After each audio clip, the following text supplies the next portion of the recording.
हाँ भैया कल अपने पहला पाठ पढ़ा था, उसके अभी अपन प्रश्न और उसके उत्तर करेंगे। निम्नलिखित पदेषु संबोधन पदम अस्ति। पहला प्रश्न है, इसका उत्तर है ई मानस हंसे। प्रश्न क्रमांक 2, अस्यां वंदनायाम् आहत्य कति संबोधनम पदानि सन्ति। इसके अंदर उत्तर है 10 ई। प्रश्न क्रमांक 3, अस्यां गीत्यां कस्या वंदना विधीयते। इसका उत्तर है अ वाग्देव्या। अगला प्रश्न क्रमांक 4, वागीश्वरी इत्यत्र संधि विच्छेदः अस्ति।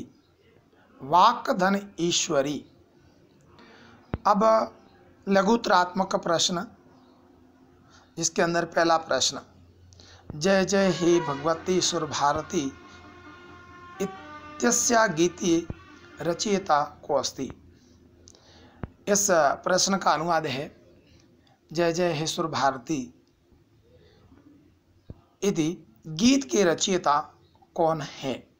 इसका उत्तर है डॉक्टर हरिराम आचार्य, अर्थात डॉक्टर हरिराम आचार्य। प्रश्न क्रमांक 2, कति काव्यरसाः सन्ति। केषांचन त्रयाणां रसानां नामानि लिखतु।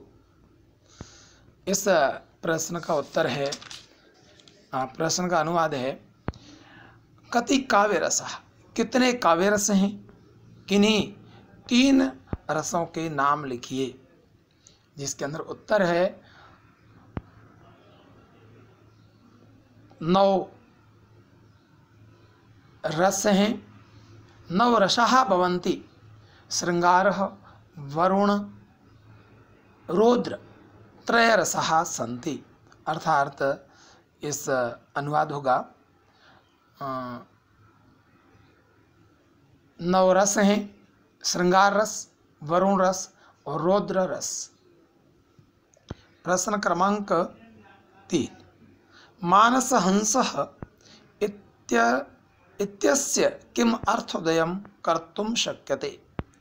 मानस हंस इति के कौन से 2 अर्थ कर सकते हैं।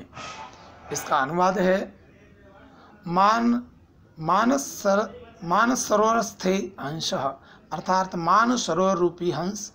दूसरा है मानस रूप हंस, अर्थात हृदय रूपी हंस।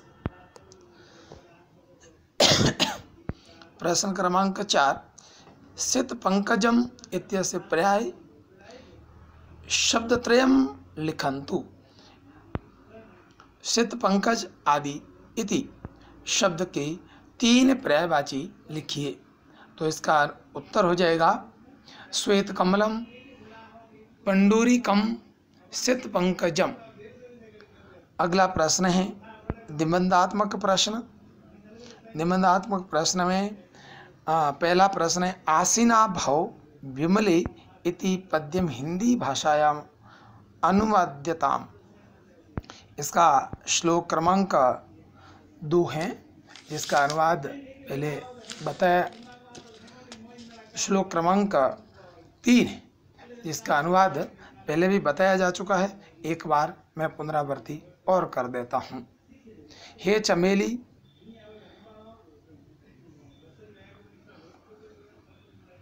हे चमेली बर्फ और चंद्रमा के समान शुभ्र, अर्थात श्वेत रंग वाली, निर्मल शरीर वाली तुम मानस सरोवर रूपी हंस, अर्थात मेरे हृदय रूपी हंस पर विराजें, मूर्खता को दूर करें और ज्ञान को विकसित करें। प्रश्न क्रमांक 2, तुम असि शरणया रुचिराभरणा इति पद्यम संस्कृतेन व्याख्याताम। इस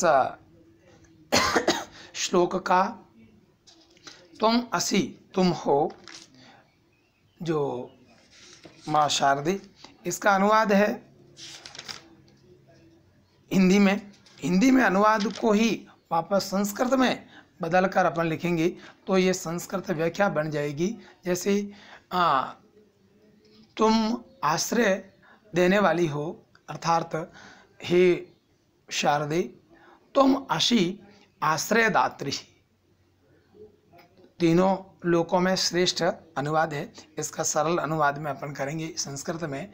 त्रयाणाम लोकानाम या त्रिषु लोकेषु भवती श्रेष्ठ अस्ति।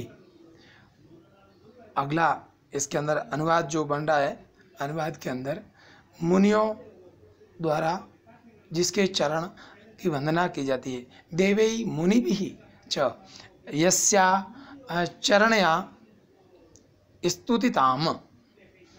फिर है श्रृंगार आदि रसों से युक्त नव रसानाम प्रयोगः यस्याम कवितायाम या पद्यानाम भवन्ति। कविता मधुर मुस्कान भवान यस्या मधुर मुस्कान भवती, अर्थात जो हिंदी अनुवाद बनता है उसी का वापस सरल संस्कृत में अनुवाद करते हैं तो यह संस्कृत व्याख्या बन जाती है। इति वार्ताः। अगला कल अपन दूसरा पाठ पढ़ेंगे। यह पहला पाठ है जो पूरा हो गया। सभी भैयाओं को इन प्रश्नों के उत्तर ठीक प्रकार से सुनते हुए अपनी कॉपी में करना है।